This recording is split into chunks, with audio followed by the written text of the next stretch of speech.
Welcome to Seasoned. I'm Marysol Castro. And I'm Chef Plum. Well, Chef, it's that time of year. It's back to school week for a lot of parents, you and me included, and we have never quite experienced a school year like this one. You know, some kids are going back full time, some are going just a few days a week, and some are going to do the whole thing from home. I mean, the summer just went so fast. I can't believe we're already talking about back to school. Mm-hmm. Later, we'll hear about the work Chef Dan Giusti is doing in New London public schools to ensure that the kids are getting delicious lunches made from scratch. And a Hamden mom describes the challenges of accessing school-provided meals for her son with severe food allergies. But first, in a school year that's really so unusual and likely filled with a lot more stress, how can we take some shortcuts with lunches? What are some healthy snacks we can have ready to go? Well, Diane Morrisey is a self-taught home cook from Trumbull, Connecticut. She's also a recipe creator and food stylist. Over the last 12 years, she has sent 6 kids off to school with brown bag lunches. She's here to share some of her advice and favorite lunch tips. Diane, thanks for joining us. Oh, it's my pleasure. Thanks for having me. Not many human beings can roam the earth and say that they are the mother of 6 children and live to tell Nor should they. Yes, so congratulations. Tell us first a little bit about what lunch means to you and your family as someone who loves food and someone who cooks every day. Well, I mean, lunch is like, it's right. It's sustenance. It's when you have children, you're always running around chasing them, concerned that they're eating enough to keep them going. So I always felt if they didn't eat a breakfast, and a lot of them gave me a hard time with that, if I at least got a good lunch into them, then I knew that they were going to have enough energy to get through the day. Plum has 3 kids. I have 2 kids. One is constantly hungry. He's 14. One is 11, and he has been staging a hunger strike since he was 2. He does not love eating. That's just not his favorite pastime. So, sending them off with lunch is a challenge. What do you do? It's all trial and error, and you learn as you go along, as you guys know. And lunch was, my children attended a parochial private school. There was no lunchroom. So I had to pack 6 lunches every day because there wasn't a cafeteria that provided lunch. So I had no option. So I had to learn real quick what my kids wanted and what they didn't want. And I learned that by a lot of lunches coming home uneaten. And I used to say to them, at least you were so dumb. You brought the lunch home, hide it, throw it out. So I didn't know that you didn't eat it. Well, if they were bringing the evidence home, I never could figure that one out. I learned real quick, they are grazers. And I think children respond to the grazing idea better than the entire meal being put in front of them, because I think it overwhelms them. If you give them something that's too big and too bulky, it just overwhelms them. So I used to, when they were small, I used to put out like a large platter of things that they could dip and snack on, like cheese and crackers and cubed up turkey and little veggies. The kid version of a crudité. Well, it's so true. But you know what, Marysol? That's exactly how I still like to eat. I like to graze. You're not committing to a large meal. And I think parents overpack. I think they pack too much. The fact is, the kids only get, by the time they're shuffled in and out of lunch, they're only given maybe 10, 15 minutes to actually eat. And then you got to factor in all the socializing and whatnot. So if they're given something that's too big, I think a big sandwich automatically overwhelms kids and they just put that aside. So little things that they could pick on and eat easily was always my mantra, and still sort of is, even as they're, teenagers. It's interesting you should say that, because I think it's important that when you're packing lunch for kids to be thoughtful about it. I found myself in the early years packing a lunch for my daughters. I'm 250 pounds. And my daughters are like it was for you. Well, they're tiny people, and I'm packing lunch more for me. Like the food I was thinking more about myself. That's right. With the food as opposed to them. And I think a lot of adults do that. A lot of parents do that. So what are some real menu items that you've given them? Are you giving them leftovers? Is it, the macaroni you made from the night before? So, some dippy things. And that's still how my kids, teenagers and young adults, still like to eat. I'd put chicken nuggets or chicken fingers or even fish sticks in a thermos and then give a little dipping sauce on the side, pretzel nuggets. Anything on a kebab, they really responded to. I'd buy those little wooden skewers, right? You can get 5,000 skewers for like $3. So I always had those little 5,000 for $3. That is I'm not deal. kidding you, Marysol. Come on, Plum. You Hey, know what I'm I'm right talking there with about. you. I would put little piece of cheese and 2 grapes on sticks, and I'd put it in That's there. it. Anything on a stick, they absolutely love. They love it. And then if you have it on a stick and you provide a little dipping sauce, forget about it. That really does. That they like that. I hate to be the Debbie Downer. Yep. I have the kid that would take that stick and Stab then somebody with it. Create a sword fight in the cafeteria, and then the principal is calling me saying, "Miss Castro, please come pick up your child." He started a war in the cafeteria. I have that kid too. Actually, I have a few of those kids too. they kind of grow out of that stage. Rest assured, Marysol. Well, I don't know. You haven't met Gavin. He's Diane, you said something I thought was interesting. You talked about grazing. You get that, right?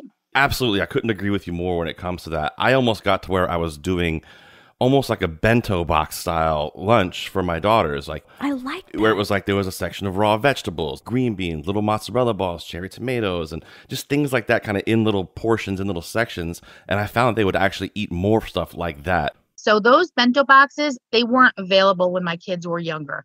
But if they were, I would have been all over them because that's exactly the type of way that I used to pack and still do. I think it's brilliant, and I wish it were around when I was packing lunches. I take that in a kind of a roundabout way, Marysol. Well, she just called me brilliant. That's how I take that. I don't know that I called you brilliant. Is that how you heard that? Definitely wouldn't go that far. That's funny that was your perception of what I just said, but okay. I've been married a long time. Any compliments I get, I'll take if I can get them. It's fine. I'm going to ask the two of you who are far more experienced in the kitchen than I am. You mentioned chicken nuggets. I'm also thinking of like pizza bagels or things that I know my kid has had for dinner the night before. What is the best way to keep it delicious from the time it leaves my house at, 7:45 to the time he eats lunch at 11:30? Like, I've tried aluminum foil. I've tried a Tupperware. Sometimes I get it's soggy. It lost its crunch. And I'm like, dude, if you're hungry, you're going to eat it. So any tips for keeping food warm in its original state? I got by a lot of years using thermoses, and I would have put lots of different things, not just soup, in them. When I used to put like something like chicken nuggets, I put French toast sticks. I put pretzel nuggets.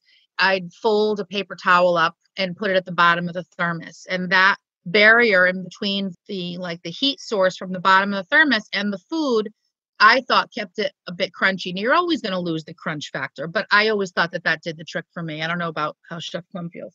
So I would actually pour boiling water into the thermos, let it sit with that water in there, then just take a quick paper towel, wipe it out, and then put your warm stuff in there. So it's already warm. It already has that heat in there, so that things stay warm most of the day. That's brilliant. That's twice, Marysol. I'm actually going to say that's actually brilliant. 3 times. I like that. 3 times. It is. I actually, Chef Plum, I do that with my coffee cup in the morning. So it's not that brilliant because I currently do that. However, I did not ever do that with my thermos, and now I'm kind of kicking myself. I should have. I get half a brilliant for that. How about that? That's a half a brilliant. I get a half a brilliant. And then when it comes to lunches too, I found that with my daughters, I would include them in making the lunch for things that they'd want to put in there and how they would like it.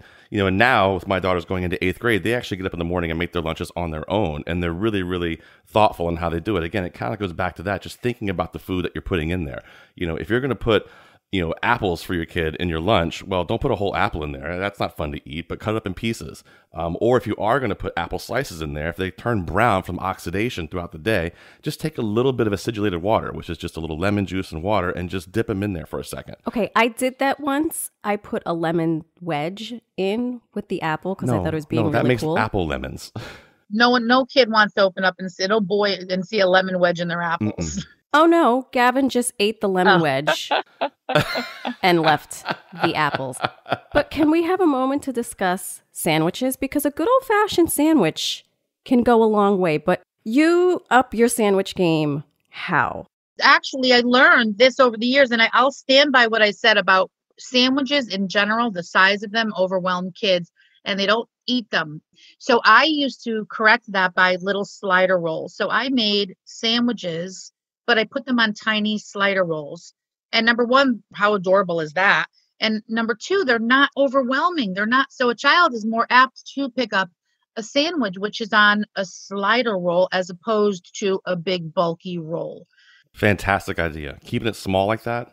But what about a good old-fashioned piece of multigrain sliced bread. Is that just too plebeian for everybody? My kids never really liked a whole lot of seeded breads or anything like that, but you're always going to get the complaint of it being soggy. If I was going to do another version of a sandwich, it would be on a wrap because tortillas are a lot more forgiving and they don't get soggy like a piece of bread does. So back when I was doing high-end catering, we did something for lunches we'd call high rollers, where we would take wraps and we'd roll them up, and then we'd toothpick, take the wrap, it's long, and we'd put 5 or 6 toothpicks in it and then slice them. So then it looks like these little pinwheels of whatever's in the wrap. And then I would actually take that and pack that into the lunch as well. So 1, it looks pretty cool. 2, it's small and easy to eat. And 3, they can pick whatever they want to put in that wrap and it would stay in there from that toothpick. So I think wraps are a great way to go. Absolutely. I'm big on leftovers. It works with one kid, doesn't work with the other. So if I made arroz con habichuela, rice and beans with chuletas, a pork chop the night before, it's going in the thermos. Like all in one thing like that. Like, here's your paella, have it, go. Try chopping that pork chop up into smaller pieces. No, I do. Mix it all together. I'm not Nothing. an animal. I chop it up. I put it all in there. It's not like I send him to school with the cutlery, like with with your fancy knives. But That's hysterical. Diane, you have a very interesting backstory. You actually worked at Whole Foods in the prepared food section. What was that like, and how did it prepare you to make these extraordinary meals that you make? Well, yeah, I did. I worked for Whole Foods for about 15 years, and I started off running their prepared foods departments in Connecticut and New York City stores. And then I got into store leadership and, got away from the food a little bit. Basically, when you're running Whole Foods prepared foods department, you are running little restaurants, especially in the New York City stores. You're feeding 25,000 people a day at any time. So it's preparing food for a lot of different people at a lot of different tastes and giving options. And it's just bulk food being done constantly. We were talking about things that, slam dunks or home runs that you put in the lunchbox that the kids, you're going to eat. One thing that always worked really well for me was muffins of any type, whether savory or sweet. And like mini muffins was a big thing. Again, going to the theme where a regular cupcake size was a bit big for them. When I made mini muffins for the kids, they loved them. And if I can get 2 zucchini muffins or 2 banana muffins into a kid during a lunch period, I was really happy with that. I like that because that stretches a long way, and you could do sweet or you could do savory. I am big on making banana bread. I'll make some banana breads at the beginning of the week. They can graze. They can either have it as their dessert or have it as their snack. Talk to me about dips, though. I tried to do hummus with carrots. Yeah. Again, worked for one kid, didn't work for the other. How about ranch? Ranch, I've never met a child that will turn down ranch dipping sauce. Ranch, white bean dip that you can make really simply with cannellini beans. Hummus, those always work for my kids. I'd make pesto with no nuts in it. So if there were any allergies in the class, that was always a big hit, especially when I'd put tortellini in the thermos. They could dip it with a skewer into the pesto. All right, Diane, I'm putting you back on the hot seat. Give me some sample menus. Monday, you're sending your kid off to school with what? Oh, gosh. It depends how old they are. I used to do little cutout sandwiches, where you make a sandwich, then you get a fun little cookie cutter and punch out a shape. The kids used to love that. But right now, I'll make chicken cutlets. Or if you want to buy chicken cutlets, buy chicken cutlets. The breaded chicken cutlets, cut them up into strips, put them in a thermos, and have a little side of marinara. That's a home run for all of my kids every day.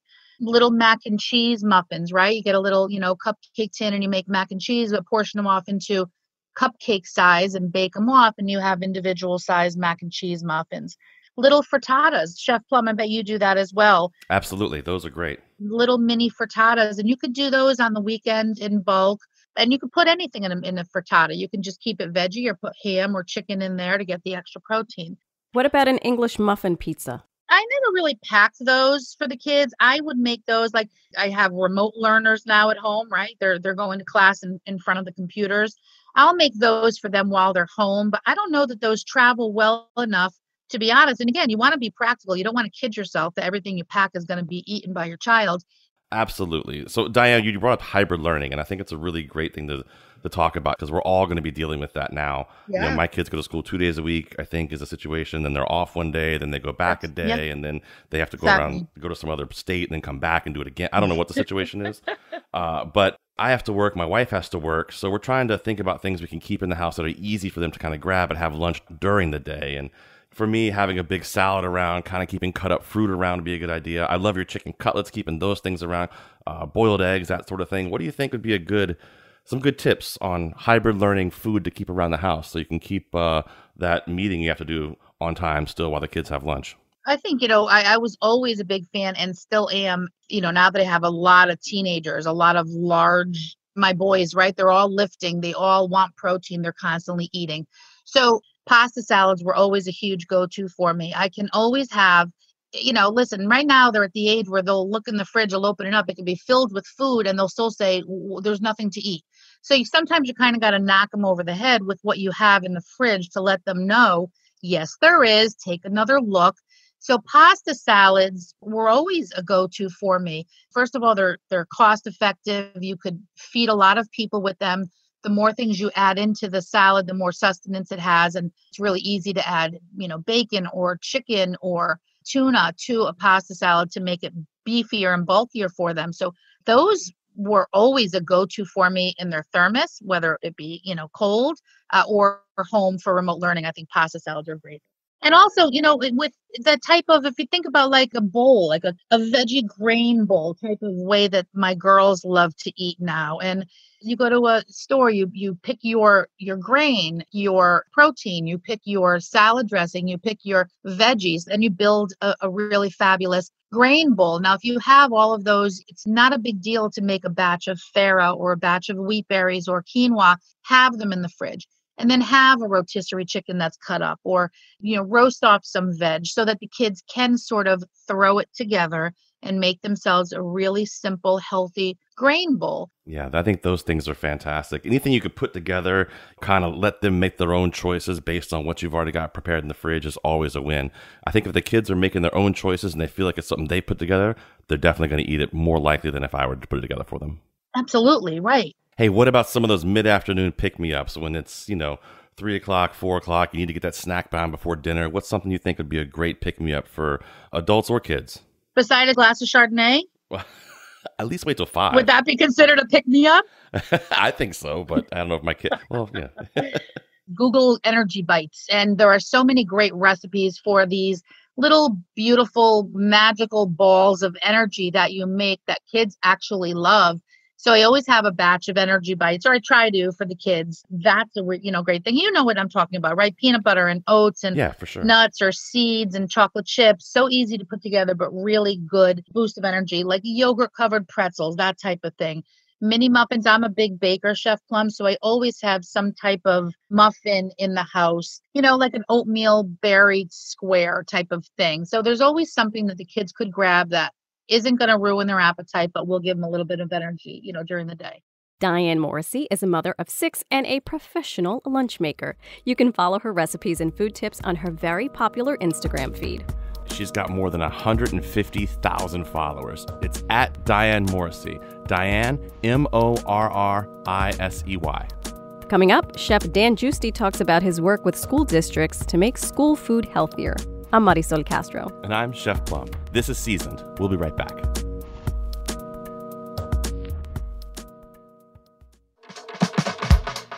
Welcome back to Seasoned. I'm Chef Plum. When it comes to preparing and cooking lunch in schools, it helps to think outside the box, like our next guest. Dan Giusti spent the early part of his career as the head chef of Noma in Copenhagen. It's one of the best restaurants in the entire world. But in 2016, Dan left Denmark to come to New London, Connecticut to launch his company, Brigade. Brigade puts professional chefs in school lunchrooms with the goal of improving the menu and teaching the food service teams how to turn $3.51 into wholesome, delicious lunches made from scratch. Currently, Brigade works with school districts in New London, New York City, and Richmond, Virginia. Dan told me about his inspiration for Brigade and how it's been received in these school systems. I got into cooking, and as you do when you're young and you go to culinary school, you go and you work in restaurants, and you don't really consider many other career paths. It took me until I was about 30 to realize that I didn't get into cooking to work necessarily in fine dining. I have nothing against it. I don't think it was really what I was cut out for. I wanted to do something where I could feed more people. I wanted to cook for people maybe who didn't have access to great food, And that's what spurred me to start Brigade. The whole initial intention of Brigade was to get professional chefs to really consider institutional food as a career, because it's usually looked down upon in the culinary world as something that you wouldn't do. Basically, in a nutshell, what we do is, we work with school districts.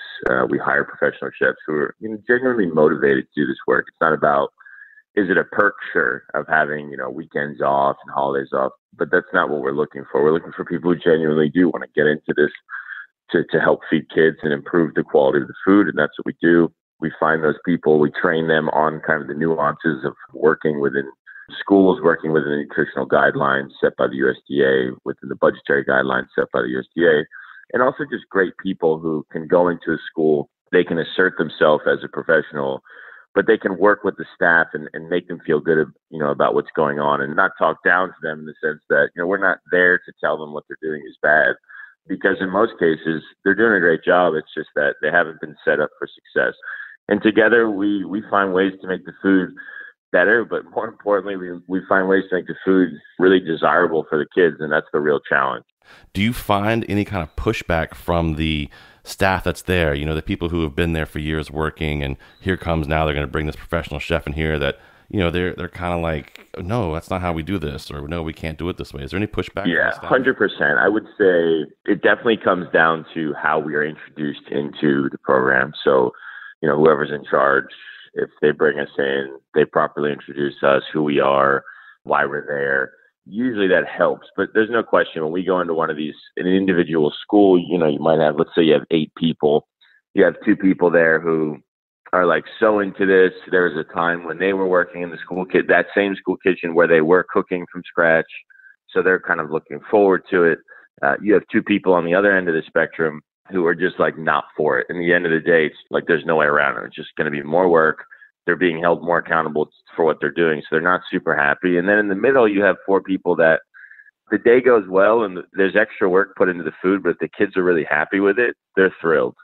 But if there's extra work put into the food and it's just a meal that the kids aren't happy with, they're definitely going to question why all this extra work is being put into it. So if it's a successful day, and we're getting better and better at that as time goes on, knowing what meals will be successful with kids, then generally most of the staff is on board.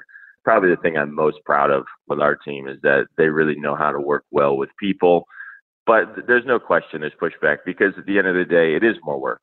In some of the kitchens that we've gone into, you are transitioning from a food service operation that's primarily taking food, out of packages and then reheating it and then putting it up to be served, versus dishes that require cutting and different cooking techniques and assembly and more, all these things create more cleaning. That's a big part of it. And of course, the satisfaction of the staff is at the top of our list as well. I talked about the kids being happy, but we want the staff to be happy too. So it's definitely a huge focus from day one. I wanted to know about the economics of school lunches. The National School Lunch Program is a federally assisted meal program operating under the U.S. Department of Agriculture.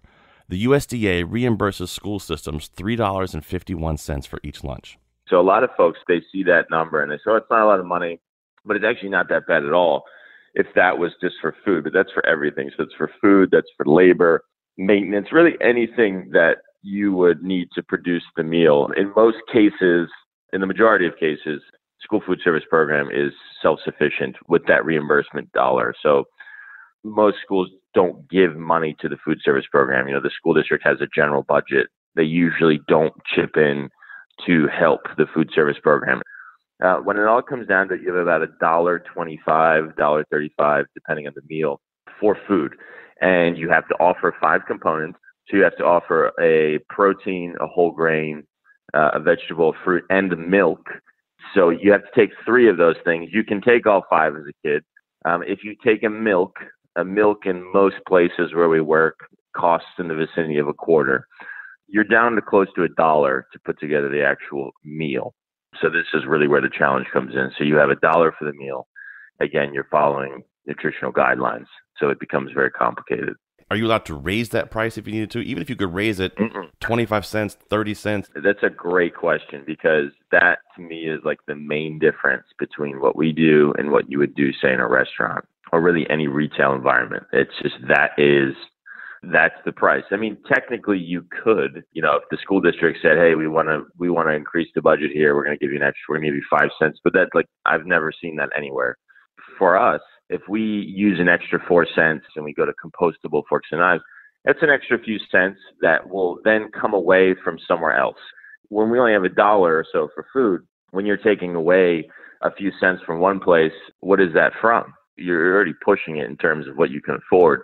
So it's really just a matter of priorities. It's prioritizing food quality versus using these sustainable wares versus if you want to prioritize using local and seasonal foods. I mean, it's really just a lot of priorities. And we work with a variety of school districts, and each school district has a slightly different priority. And, we're there to help them and support them in that. It's crazy when you think about that, because if you're going to take away that 4 cents, it's probably going to come off the food cost. It's going to come off of, somebody getting paid. It's got to come from somewhere. When you only have $3.41, essentially $1.25 to spend on your meal, I mean, every single penny counts. And it really does. It's a shame. It's a work thing. When we first started in New London, one of our first things that we did was they were using styrofoam trays. People are like, oh my God, it's 2020 and people are using styrofoam. It's like, well, styrofoam literally costs a fraction of a penny. And that's why people use it. We went to New London and all the schools they all had dishwashers, the actual machines. So we said, well, why don't we use plates? We got these melamine plates that are basically hardened plastic. They look nice and they're unbreakable and they're not cheap. So we started using those. 2 things happened. One, because we were using plates, you have to have someone wash the plates. That costs money. So now all of a sudden you're putting your very limited resources in terms of labor towards washing plates. So then that comes away from what you can do in terms of preparation. So that's a choice. We realized that happened. And then you start losing plates. So whether there's little kids who are throwing away plates by accident or high school kids who are intentionally throwing away plates just because they think it's funny. And then now all of a sudden you have to pay someone to monitor the trash cans to see if kids are throwing plates away. So then it just becomes this thing that gets out of hand where you're spending all this money just to use plates. And sure, can you get systems in place to over time to make sure that this stuff's not happening and it's not going to cost you that much extra? Yeah, but it takes time. And, again, along with the money aspect of this, it's very unlikely that you're going to get support from the school district in terms of labor. It's not like they're going to supply you with people that work in other parts of the school to help you execute different programs. School budgets in general, not just in the cafeteria, but in general, are super tight. And, especially now. And exactly, especially now, it's priorities. I think if I asked 10 families if they had to choose between better food in the cafeteria or the newest iPads for their kids, they probably would choose the newest iPads. It basically comes down to decisions like that. And I get that. And I think that's a really important lesson that you need to understand. And that's something that we didn't. We thought we were these amazing people coming into schools and making the food better. It's just well, you're just one component of many components. And if you're a principal or a superintendent, you're dealing with a lot of stuff in a school district. And as someone who's going into a school to try to make those changes, you have to realize that if you cause any disruption in any other way, you're kind of negating any positive impact that you're making with the food. So I asked Dan, what are you making with the $1 and change you're left with for food? And how do you minimize waste? Parents, pay attention because Dan is going to drop the simplest tip about getting little kids to eat more fruit. One meal that we put on right in the beginning that was successful and we continue to serve it, we transitioned straight away from chicken nuggets and chicken patties, which is tough because obviously kids love chicken nuggets and chicken patties, but we wanted to put chicken on the menu. So we transitioned to bone-in, skin-on chicken thighs, which they're very cost-effective. They can cost you 55 to 60 cents a piece. But delicious. They're delicious, and they're great for high-volume cooking in the sense that you can cook them to temperature, you can hold them, and they stay moist, they stay delicious, they don't dry out. So we roast chicken thighs, barbecue chicken, so we glaze them with barbecue sauce we make ourselves, put them back in the oven, get it nice and caramelized. We serve it with cornbread that we make ourselves. Cornbread is another great example of, you have to use any grain you serve has to be 50% more whole grain. Cornmeal actually qualifies as a whole grain. So in the case of pizza dough or pasta, you have to use whole whole wheat, which, can throw some kids off. But because cornmeal qualifies as a whole grain, you can make cornbread for the most part like you would make cornbread for anyone. So we can make warm cornbread, we have barbecue chicken, and then we do these like honey roasted carrots. So it's basically carrots that have been roasted whole. We cut them down into pieces and then we glaze them with honey. And it's just a very successful meal. And, you can make it for $1.25, $1.30. So that works out. Pasta dishes are very successful for us. So we do pasta with bolognese. We do pasta with chicken and Alfredo sauce. These are dishes that, you have a lot of kids who don't want to venture into eating things like carrots. Maybe they're used to eating peanut butter and jelly all the time. And to eat a hot meal is a bit of a stretch. But we find with pasta, it seems like everyone likes a dish of pasta. So making these sauces ourselves, we really focus on super, super basic things.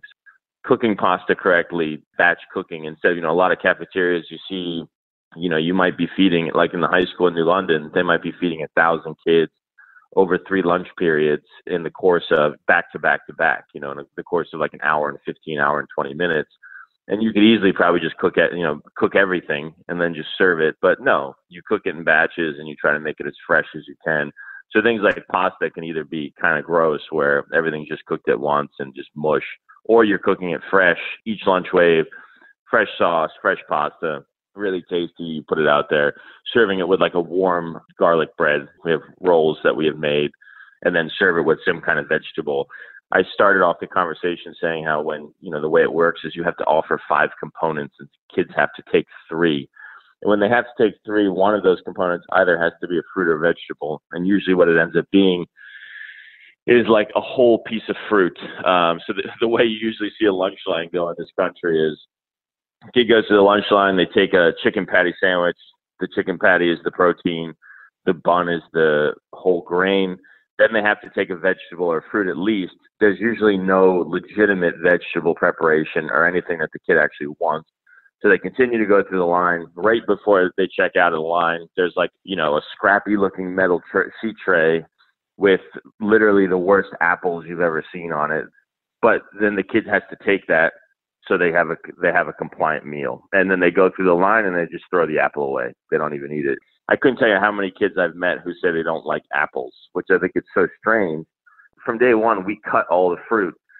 We'll serve whole fruit sometimes when we think it makes sense. For example, like bananas, we see kids enjoy eating whole bananas, but we cut all the fruit. So whether it's melon or pineapple, we cut it and kids just go crazy and they just consume tons of fruit and they love it. And it's just is it more work? Yes. It's not like it just happens magically, but it really pays off. So that's just, that's not a whole preparation, obviously, but the addition of just cutting fruit is such a big thing, and kids really love it and they expect it and they want it. And to think that the alternative before was that fruit was just kind of this thing that they would just throw away, it's kind of crazy. That was Chef Dan Giusti, founder and CEO of Brigade. Dan shared that during the initial school closings during the pandemic back in March, the food service teams in New London delivered grab-and-go lunches to students by school bus. If you want to learn more about Dan and the work he does in Connecticut, New York, and Virginia, visit chefsbrigade.com. Brigade is BRIGAID. After the break, we'll hear from a mom and parent advocate from Hamden about her experience with the New Haven Public Schools lunch program. The question went out to the district, like, what are you doing for those children with life-threatening allergies, like for my son? I'm Marysol Castro. And I'm Chef Plum. You're listening to Seasoned. We'll be right back.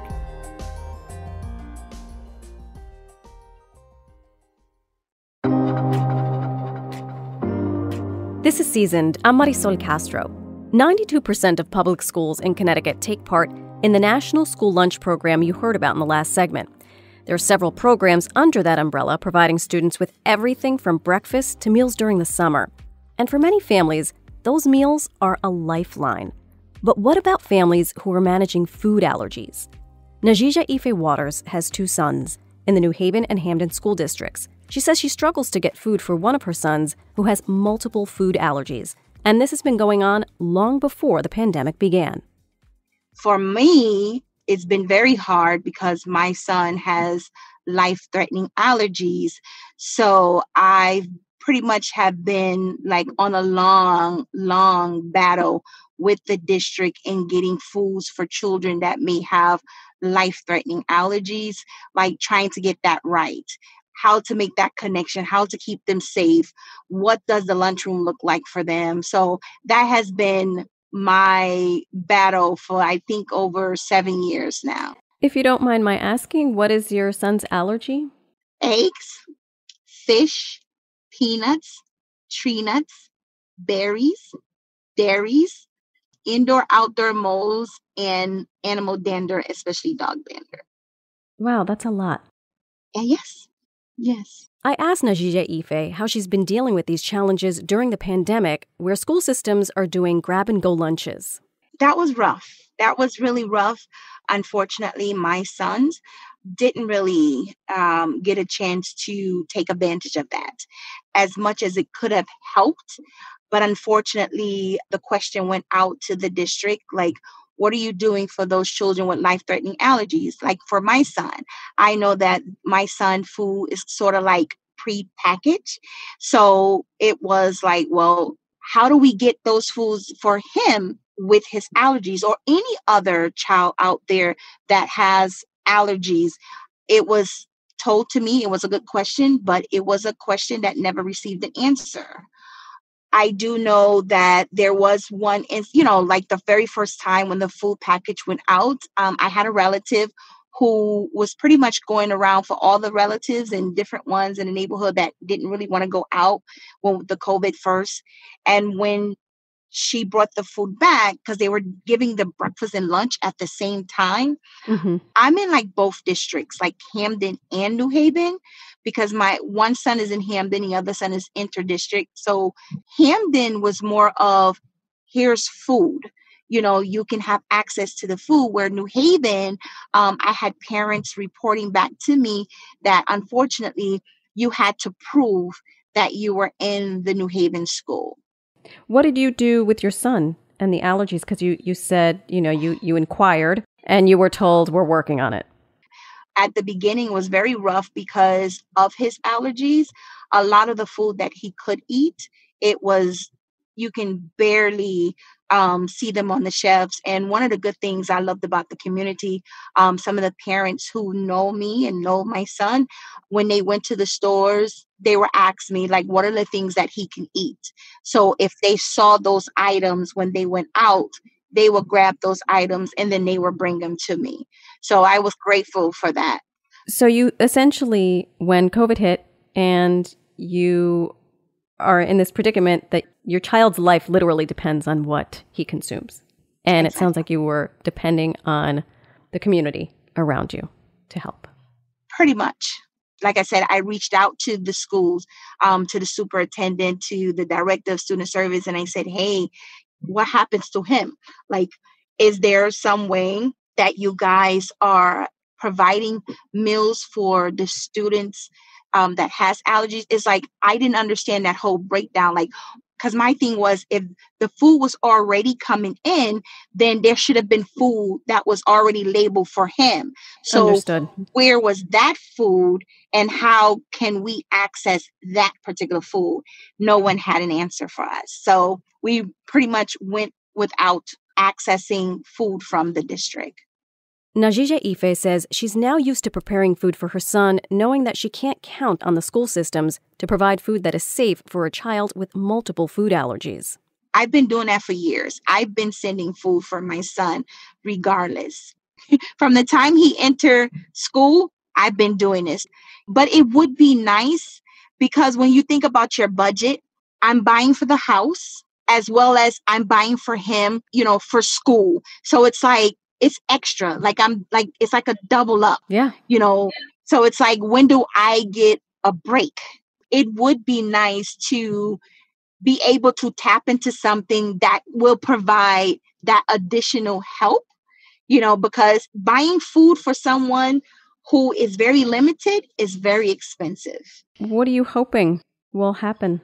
I don't expect anything other than what I'm doing. I don't have no expectations.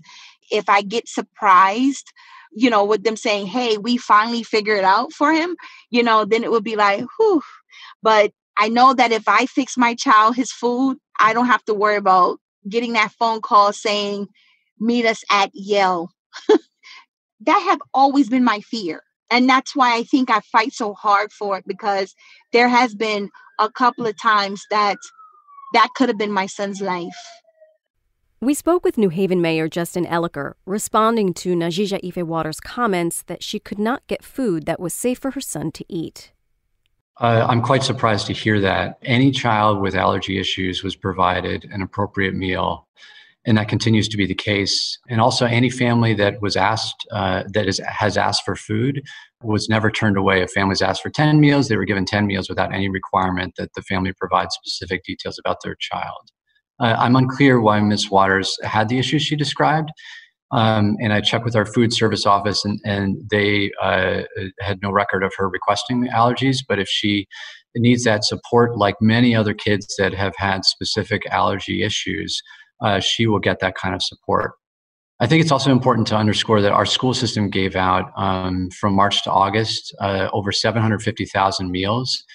And we've had many distribution events all over the city. We, of course, want to make sure that every single child has access to food, regardless of income, citizen status, allergies, or any other needs. And the food service office at New Haven Public Schools is working very, very hard, and I think quite successfully, to do just that. I can't imagine the task of, first of all, the very task of providing school lunches to students, period, full stop. Then you factor in a pandemic and you have to pivot and now do the grab and go situation. So I have to think that there was a lot of things that got lost in the shuffle. What do you attribute, though, her inability to get that lunch? Because when we spoke to her, she said, she did make phone calls and she was told, thank you for bringing this to our attention. We're going to work on it, and this was a very frustrated parent. So what do you attribute, if you could, knowing that it's such a big school system and there are so many moving parts, but what do you attribute that to? It's hard to know exactly who she spoke with. I spoke with our director of food services today to get more information on the history here. The food services staff was at every school that was providing food, and we did a lot of work to make sure that families knew about this. And anytime any family spoke to the food service staff on site at these food distribution sites, they would relay information of special needs to the central office, and that food would be distributed to families that was specific to their allergy needs. And so very shortly afterwards, there would be allergy-specific meals to those sites that needed them. So it's hard to know exactly what happened without more information. Our food service director, I spoke with her about calling Ms. Waters to address the specific issue, because we want to make sure that every child in New Haven, regardless of what special needs they may have, has access to food, especially during a pandemic. Thank you for clarifying that, because I was going to ask, if not for Ms. Waters, but for perhaps other families who have similar issues, what would be the best way for them to get in contact with your office or with the district so that this doesn't become a bigger problem down the road? Sure, they can do so in two ways. One is to contact their schools, and now it's a little bit easier because our online system is much more robust and up and rolling. Today's first day of school. Or they can call the food service office, and the phone number is 475-220-1610, 475-220-1610, and get their needs addressed. That's New Haven Mayor Justin Elicker. Now let's zoom out a bit to the state of Connecticut. How is the state thinking about how we're feeding students in need right now and since the pandemic began? John Frassinelli is the Bureau Chief of Health, Nutrition, Family Services, and Adult Education at the Connecticut State Department of Education. He told us how schools had to change the way they provided meals to students. The way that we were able to authorize schools to shift operations, which is essentially what they did. They shifted operations from an in-person, prepare the meals, serve them in the cafeteria, to providing those meals to go once schools closed. And so we had applied for a number of waivers and flexibilities that were open to us in Connecticut in order to do that. So it shifted things like serving meal. You didn't have to consume the meal in person anymore, right? You could have those meals to go. And then later on, a flexibility opened up that you didn't need to bring your children to the school anymore. Parents and guardians could come and pick up meals for the children. things like handing out a week's worth of meals on Monday, so folks didn't have to come out every day to get meals. So those are some of the waivers that we either applied for and got permission from, or that were later issued by the federal government as a national waiver. So what happens in this situation is that we sort of shifted to what we usually refer to as a summer food service model. So as you mentioned, you saw those meals those signs that said that meals were available for free. And that's what happens in a disaster. So there's no longer any eligibility determination necessarily. It's like any child 18 years of age or under could access a meal at no cost to them at any of the sites that were shifted from the school lunch program model to the summer model. And so that does a couple of things. It takes the burden off of all families because, as you know, folks were losing their jobs, they were losing wages, people were falling into poverty very quickly. And so this gave them an immediate opportunity to get meals for their kids, as they lost, their economic advantage. So that was really wonderful. And so families really took advantage of that. When I say we, I mean the 130 school districts at over 500 sites in Connecticut were providing meals on a daily basis to families. And that's about 115,000 meals a day. And so at one point, one story is that Hartford on one day, it was the Thursday before Easter weekend, actually provided 75,000 meals in one day. John says the state is working with school districts now to make sure students who are attending school will be able to get their lunches and eat them safely. First and foremost, we want to make sure that students have access to meals. You can't have a kid, get on the bus at 6 o'clock in the morning and not have any breakfast and keep them all day and send them home in the afternoon. School breakfast really pays dividends to kids' academic ability to attend in school. It has impacts on their behavior. It has positive impacts on their ability to do math problems and English problems and all kinds of. And so there are a number of ways in which they can do that. They can, while maintaining social distancing and, while maintaining all of those mitigating strategies like mask wearing, they can go to the cafeteria spaced out, get their meal. Schools are working to, only use part of their cafeteria so that kids can be spaced out in the cafeteria, take their masks off to eat, be 6 feet or so from their peers, and continue to eat. We're also talking about and making sure that they think about using outdoor spaces. September and October, the weather's nice enough where, kids can go outside and eat. Again, set up tables outside and eat. There are some models that schools are looking at where they're going to keep the kids, in the classroom until, like 11 o'clock in the morning. And then they're planning on giving them a meal to take home. They're going to have their meal at home. And then they're supposed to re-engage in the afternoon for sort of remote learning. Some folks are taking sort of a mask break, spacing the kids out and having that 20-minute lunch period during the day, which is fantastic. Folks are also either providing meals or serving meals during lunchtime in the school day. And then on dismissal, they're handing them a breakfast for the next day. So that's fantastic. So the kids have breakfast and fuel for the next day. How will you measure success? I would measure success at how closely we can mimic sort of a normal school year in the number of meals that are provided to kids, right? So here's the gold standard. Here's what we did in school year, 2019. How close can we get to that? I think that's an indication of success. I mean, compounded by the fact that we know there are a lot more families who are going to be eligible for school meals based on their economic situation this year. And another measure of success is making sure that our school leaders, our school nurses, our school social workers, our school counselors are engaging with those families so that they know that the meals are available to them. That was John Frassinelli from the Connecticut State Department of Education. I'm Marysol Castro. And I'm Chef Plum. Seasoned is produced by Robin Doyon-Aiken and Katie Tolarski. Thanks for listening.